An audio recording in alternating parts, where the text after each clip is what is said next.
ಅರಕೆರೆ ತಾಲೂಕಿನ ಬಿಗಣೇಕಲ್ ವ್ಯಾಪ್ತಿಯಲ್ಲಿ ಬರುವ ಮೈಲಾಪುರ ಗ್ರಾಮದ ಯುವಕ ಮಾಳಪ್ಪ ಈತನು ಪರಿಸರ ಪ್ರೇಮಿ ಮತ್ತು ಪಕ್ಷಿಗಳ ಪ್ರೇಮಿಯಾಗಿದ್ದು ಪರಿಸರದ ಬಗ್ಗೆ ವಿಶೇಷವಾದ ಕಾಳಜಿ ಮತ್ತು ಆಸಕ್ತಿಯನ್ನು ತೋರಿಸುವ ಈತ ಕಳೆದ 5-6 ವರ್ಷಗಳಿಂದ ಬೇಸಿಗೆ ಸಮಯದಲ್ಲಿ ಪ್ರತಿ ವರ್ಷವೂ ಗಿಡ ಮರಗಳಿಗೆ ಪ್ರಾಣಿ ಪಕ್ಷಿಗಳಿಗೆ ನೀರನ್ನು ಮತ್ತು ಆಹಾರವನ್ನು ತಿನ್ನಲು ಹಾಕುತ್ತಾನೆ. ಇದರ ಜೊತೆಗೆ ಮೊಬೈಲ್ ಆವಿಷ್ಕಾರದಿಂದ ಪರಿಸರದ ಅಪರೂಪದ ಪಕ್ಷಿಗಳು ನಾಶವಾಗ್ತಾ ಇದ್ದು ಅವುಗಳ ಸಂತತಿ ಉಳಿಯುವಿಗಾಗಿ ಬೇಸಿಗೆ ಸಮಯದಲ್ಲಿ ನೀರಿನ ಮಡಿಕೆಗಳನ್ನಿಟ್ಟು ನೀರು ಹಾಕ್ತಾನೆ.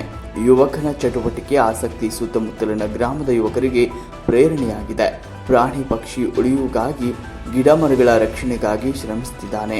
ಗಿಡ ಮರಗಳನ್ನು ಹೆಚ್ಚೆಚ್ಚು ಬೆಳೆಸುವ ಈತನ ಕಾರ್ಯಚಟುವಟಿಕೆಯು ಸುತ್ತಮುತ್ತಲಿನ ಗ್ರಾಮದ ಯುವಕರಿಗೆ ಸ್ಫೂರ್ತಿಯಾಗಿದೆ. ವರದಿ ಕೆ ಅಮೃತ ಪಾಟೀಲ್, ಸುದ್ದಿ 9 ಟಿವಿ, ದೇವದುರ್ಗ.